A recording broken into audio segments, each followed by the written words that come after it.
Olá, eu sou Maria Sampaio, mãe quase médica e cientista, e eu vou contar para você hoje uma história bem pessoal minha. É a história de como eu decidi não abortar o embrião que um dia viraria ser minha filha, Catarina.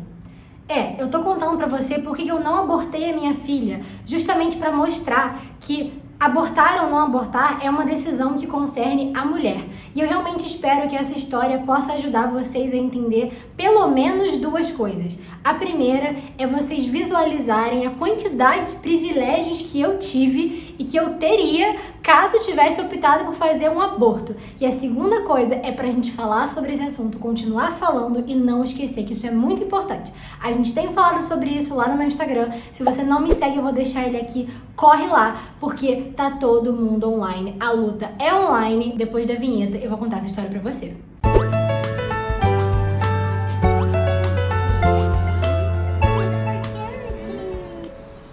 Eu descobri que estava grávida do meu namorado, hoje em dia ele é meu marido, mas na época a gente apenas namorava, éramos dois universitários e na própria universidade eu fiz um teste de gravidez e deu positivo.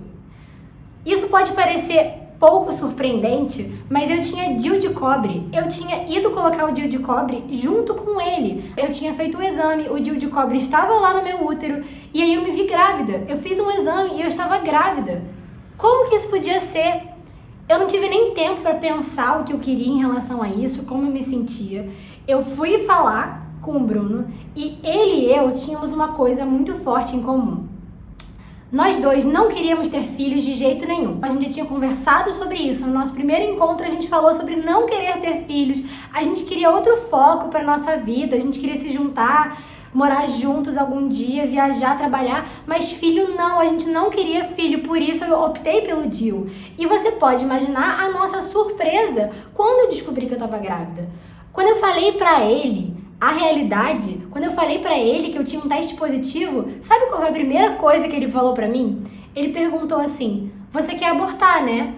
Bom, não precisa ficar preocupada. A gente vai dar um jeito, eu não sei muito bem como que é feito isso aqui no Brasil, mas não se preocupa, a gente vai conseguir te dar um aborto com dignidade. E posso falar uma coisa? Ele tá certo. Se eu tivesse tido vontade de realizar esse aborto, eu tenho certeza que com alguns minutos de pesquisa e com dinheiro, a gente teria conseguido um aborto digno. Por que não dizer um aborto seguro? É possível abortar se você tiver dinheiro. É possível abortar sempre, na verdade. A diferença é que se você é uma pessoa privilegiada num país onde o aborto é crime, você pode ter a chance de um aborto seguro. E a chance desse aborto seguro se torna zero, basicamente, se você não é privilegiada.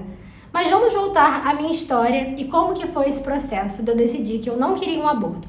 Quando eu estava de posse daquele exame ali, daquele teste positivo, tudo que eu conseguia me preocupar era se aquele embrião, se aquela forma de vida, se aquela coisinha que algum dia ia ser minha filha estava bem.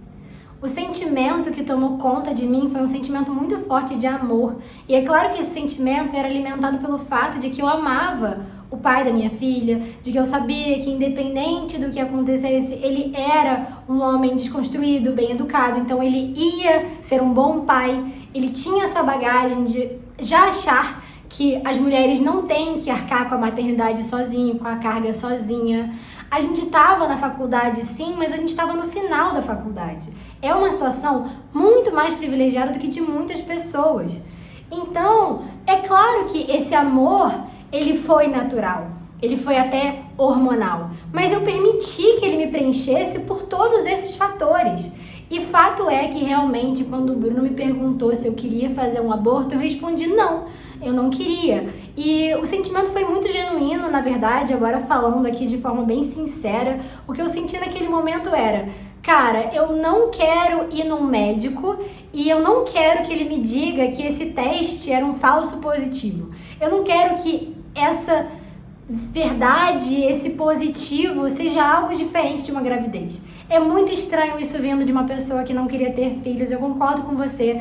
É uma mistura de amor com hormônios, com tudo ali ao mesmo tempo, com uma confusão muito grande que você não consegue entender. E é claro que varia demais de mulher para mulher, de situação para situação, mas para mim aconteceu isso. Eu senti a sensação de que eu jamais teria abortado a Catarina. Pra mim, ela tinha que nascer e eu tinha que ser mãe dela. E aí, quando eu falei pra ele, quando eu consegui agrupar esses sentimentos e transformar eles em palavras e falar pro Bruno que eu não queria um aborto, sabe o que ele falou pra mim?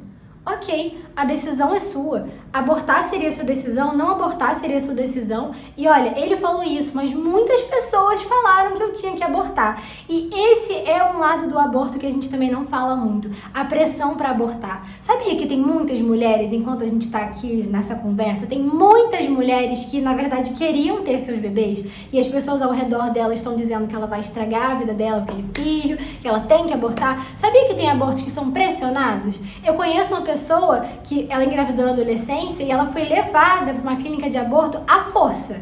Ela acabou conseguindo escapar dessa situação e ela jamais se arrependeria de ter seguido a gravidez dela. Mas se fosse qualquer outra pessoa, se não ela, essa mulher teria tido um aborto sem querer, na verdade. Porque quando a gente é muito jovem, a gente não toma muito facilmente a decisão de abortar. E talvez seja por isso que eu digo que o aborto é uma decisão madura. Apenas 9% das mulheres que abortam no Brasil são adolescentes, tá? Então, quando você pensar numa mulher que vai abortar, não pensa numa jovem inconsequente.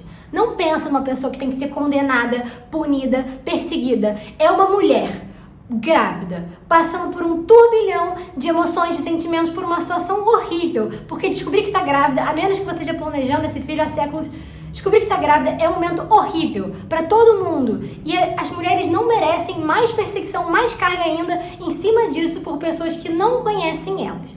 Agora, volta rapidinho pra minha história, que a gente vai pegar essa história bonitinha de uma mamãe que hoje é feliz da vida com sua filha e com a sua fofa família, e a gente vai tirar elementos dessa história pra você ver se teria sido tão fácil assim escolher não abortar a minha filha. Imagina se o pai da minha filha, ao invés de ser uma pessoa progressista, desconstruída, que acha que homem e mulher tem que dividir a responsabilidade, imagina se ele fosse uma pessoa que quisesse focar 100% na profissão dele e fosse me deixar sozinha cuidando da minha filha.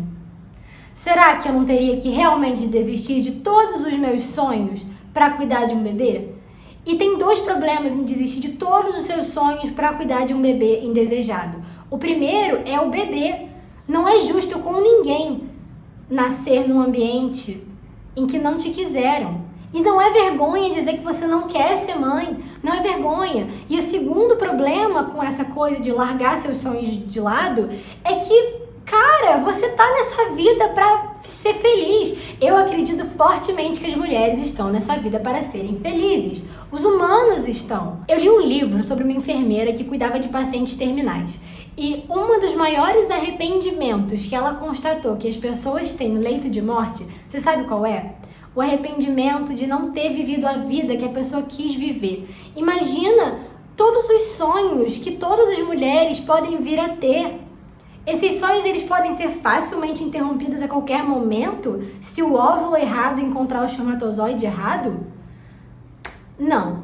Não para quem é privilegiada. Não para quem tem dinheiro para fazer um aborto seguro. Não para quem tem o apoio das pessoas ao redor para ajudar a abortar. Não para quem tem apoio para cuidar do filho. Essa lista poderia continuar muito, mas a conclusão é uma só. Legalize o aborto seguro e gratuito. É isso, a gente se vê na próxima.